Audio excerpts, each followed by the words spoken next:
Nothing happens the day you cross $1 million. No notification, no confetti, no shift in the light coming through your kitchen window. You find out the way you find out anything now, a number sitting quietly in an app on your phone, and for a second you just stare at it, waiting for the feeling that's supposed to arrive. It doesn't.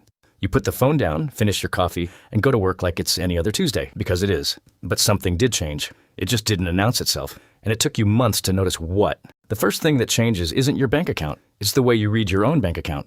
Before, checking your balance was an anxiety ritual, a quick glance to make sure nothing bounced, a mental subtraction of rent and the car payment, and whatever's left for groceries until Friday. Now you check it and see something closer to a machine running in the background of your life, quietly doing work whether you're paying attention or not. The number moves on its own, up on good market days, down on bad ones, and for the first time, you understand viscerally what people mean when they say money makes money.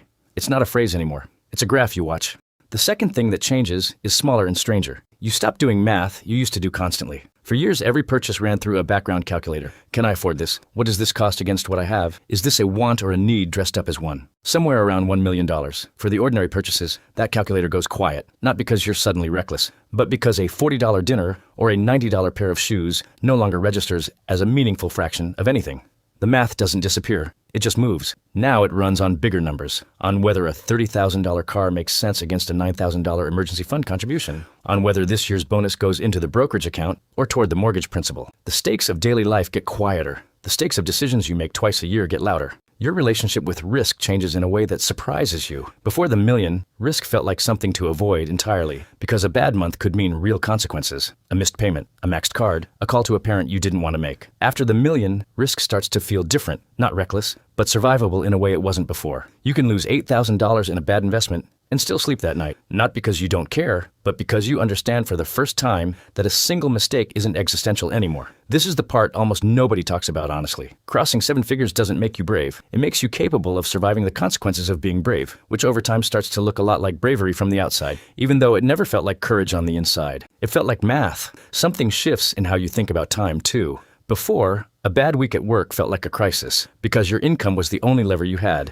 and losing it meant losing everything downstream of it. After crossing $1 million, particularly once a meaningful chunk of that million sits in assets that generate their own returns, you start to understand that your job, while still important, isn't the only engine running anymore. There's a second engine now, quieter, slower, running whether you show up to work or not. That doesn't make you want to quit immediately. Most people in this position don't, but it changes the psychological weight of a bad boss, a stalled promotion, a company that's clearly struggling. You still care. You just don't need it the same way you did at $40,000 in the bank. The way you look at debt changes too, and this one confuses people the most, because you'd expect someone with $1 million to just pay everything off immediately, and some do. But plenty of people who cross this threshold start thinking about debt as a tool instead of a burden for the first time in their lives. A mortgage at 3.5% interest starts to look less like a weight around your neck and more like cheap long-term leverage, especially once your investments are reliably outperforming that rate. You stop rushing to pay off the house early and start funneling that same money into a brokerage account instead, doing math that would have felt insane to you 5 years earlier. Math that says correctly that carrying low-interest debt while your money compounds elsewhere is often the smarter play. It's not intuitive. It goes against everything you were taught growing up about debt being universally bad. But the math doesn't lie. And once you cross into real asset ownership, you start trusting math over inherited instinct. People around you change before you fully register that you've changed. This is one of the strangest parts, because you don't feel different, not in any way you could point to in a mirror. You still drive the same car, live in the same house, wear the same jacket you've had for 4 years. But something in how people relate to you shifts, subtly, unevenly. A coworker who used to talk to you about anything now hesitates before mentioning a financial struggle, like they're suddenly aware of an imbalance that wasn't there before, even though you never told them the number. A family member starts making comments, half joking, about how you must be doing great now. Comments that carry a strange undertone you can't quite name, something between pride and resentment that neither of you says out loud. You didn't change. Their perception of what you represent did, whether you wanted it to or not. This is where the isolation starts, quietly, almost invisibly. Not because you pull away from people, but because certain conversations start requiring a filter you didn't need before. You used to be able to complain about money honestly, about a tight month, about a big expense that stung. Now those complaints feel dishonest in a new way, not because they aren't technically true. A $6,000 unexpected expense is still annoying even with 7 figures behind you, but because you know the complaint lands differently coming from you than it would from someone without the cushion. So you filter. You say less. not out of arrogance, but out of a strange, unfamiliar awareness that your version of a bad month and someone else's version of a bad month aren't the same thing anymore, even when the dollar amount is identical. Your definition of an emergency changes completely.